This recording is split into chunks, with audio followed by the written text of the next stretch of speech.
क्या आप जानते हैं कि रावण की जान का रहस्य कितना चौंकाने वाला था? क्या थी वो अनसुनी कहानी जिसने रावण को जीवन दान दिया? इस वीडियो को अंत तक देखिए।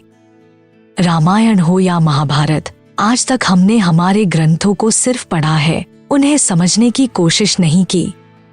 रावण ने जब माँ सीता जी का हरण करके उन्हें लंका ले गया, तब लंका में सीता जी एक वृक्ष के नीचे बैठकर चिंतन करने लगी। रावण बार बार आकर माँ सीता जी को धमकाता था, लेकिन माँ सीता जी कुछ नहीं बोलती थी। यहाँ तक कि रावण ने श्री राम जी के वेशभूषा में आकर माँ सीता जी को भ्रमित करने की भी कोशिश की, लेकिन फिर भी सफल नहीं हुआ। रावण थक हार कर जब अपने शयन कक्ष में गया तो रानी मंदोदरी ने उससे कहा, आप तो श्री राम का वेश धर कर गए थे, फिर क्या हुआ? रावण बोला, जब मैं राम का रूप लेकर सीता के समक्ष गया तो सीता मुझे नजर ही नहीं आ रही थी। रावण अपनी समस्त ताकत लगा चुका था, लेकिन जिस जगत जननी माँ को आज तक कोई नहीं समझ सका, उन्हें रावण भी कैसे समझ पाता।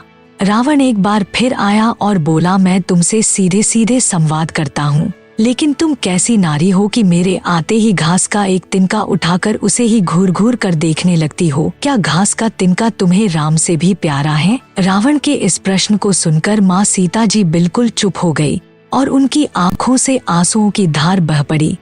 इसकी सबसे बड़ी वजह थी कि जब जनकपुर में श्री राम जी का विवाह माँ सीता जी के साथ हुआ, तब सीता जी का बड़े आदर सत्कार के साथ अयोध्या में गृह प्रवेश भी हुआ। बहुत उत्सव मनाया गया अयोध्या में। प्रथानुसार नववधु विवाह पश्चात जब ससुराल आती है तो उसके हाथ से कुछ मीठा पकवान बनवाया जाता है, ताकि जीवन भर घर पर मिठास बनी रहे।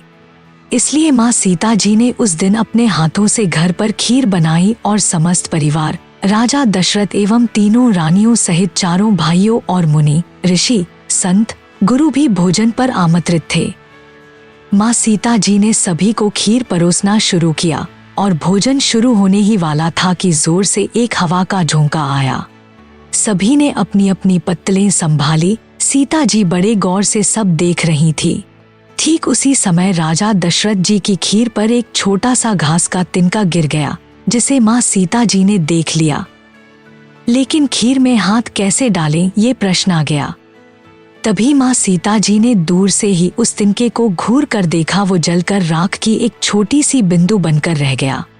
सीता जी ने सोचा, अच्छा हुआ किसी ने नहीं देखा। लेकिन राजा दशरथ माँ सीता जी के इस चमत्कार को देख रहे थे। फिर भी दशरथ जी चुप रहे और अपने कक्ष पहुंचकर माँ सीता जी को बुलवाया। फिर उन्होंने सीता जी से कहा कि मैंने आज भोजन के समय आपके चमत्कार को देख लिया है। आप साक्षात जगत जननी स्वरूपा हैं, लेकिन एक बात आप मेरी जरूर याद रखना। आपने जिस नजर से आज उस तिनके को देखा था, उस नजर से आप अपने शत्रु को भी कभी मत देखना, क्योंकि आप करुणामयी हो, दयामयी हो, प्रेममयी हो। समस्त जीवों को आपकी कृपा कटाक्ष चाहिए। इसीलिए माँ सीता जी के सामने जब भी लंकापति रावण आता था तो वो उस घास के तिनके को उठाकर राजा दशरथ जी की बात याद कर लेती थी।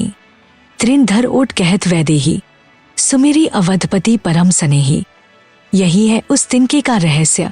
इसलिए माता सीता जी चाहती तो रावण को उस जगह पर ही राख कर सकती थी, लेकिन राजा दशरथ जी को दिए वचन एवं भगवान श्री राम को रावण वध का श्रेय दिलाने हेतु वो शांत रहीं और सबको दर्शन देने हेतु भी वो लंकापुरी गई थी। ऐसी विशाल हृदया थी हमारी जानकी माता। प्रेम से बोलिए, जय श्री सीताराम।